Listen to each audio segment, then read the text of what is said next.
আসসালামু আলাইকুম সম্মানিত শিক্ষক মণ্ডলী। উপবৃত্তি পোর্টালে লগ ইন করতে গেলে অনেকেই অনেক রকম প্রবলেমে পড়েন, অর্থাৎ লগ ইন করতে পারেন না বিভিন্ন কারণেই। তার মধ্যে একটি কারণ হচ্ছে your password has expired, please update your password, এরকম একটি প্রবলেম দেখা যায়।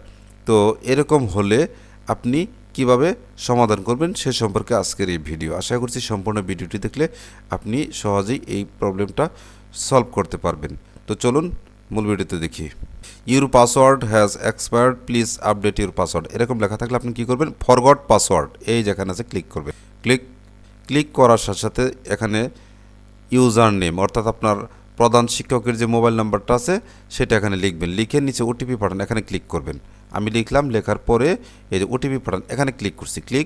ক্লিক করার সাথে সাথে আপনার এই নাম্বারে একটি ওটিপি চলে গিয়েছে, সেটা এই 4 মিনিটের মধ্যে এখানে বসাতে হবে। আমার ওটিপি চলে এসেছে, আমি বসিয়ে যাচাই করুন এখানে ক্লিক করছি। ক্লিক করার সাথে সাথে এরকম একটি ইন্টারফেস দেখতে পাবেন। এখানে আপনার কি করতে হবে, নতুন পাসওয়ার্ড সেট করতে হবে। আমি এখানে নতুন পাসওয়ার্ড সেট করলাম।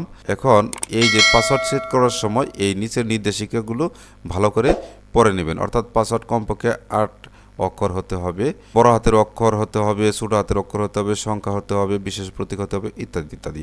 এরপর নিশ্চিত নতুন পাসওয়ার্ড অর্থাৎ উপরে যে পাসওয়ার্ড আছে সেটা নিশ্চিত করতে হবে। এরপর পরিবর্তন এখানে ক্লিক করতে হবে। দেখুন পাসওয়ার্ড চেঞ্জ সাকসেসফুলি। যে এরপর ইউজার নেম আবার দিবেন, অর্থাৎ মোবাইল নাম্বারটা লিখবেন এবং পাসওয়ার্ডটা লিখবেন। এরপরে এই ক্যাপচাটা এখানে লিখবেন, লেখার পরে এই লগ ইনে ক্লিক করতে হবে। ক্লিক করার সাথে সাথে আপনার মোবাইলে আবার একটি ওটিপি প্রেরণ করা হয়েছে। এটা এই 4 মিনিটের মধ্যে আপনাকে এখানে বসাতে হবে। বসিয়ে নিচে যাচাই করুন এখানে ক্লিক করতে হবে। আমার ওটিপি চলে এসেছে, আমি এটা বসালাম, বসিয়ে এই যে নিচে দেখুন যাচাই করুন এখানে ক্লিক করছি। দেখুন ক্লিক করার সাথে সাথে পিএসবি এমআইএস পোর্টালের অভ্যন্তরে প্রবেশ করেছে।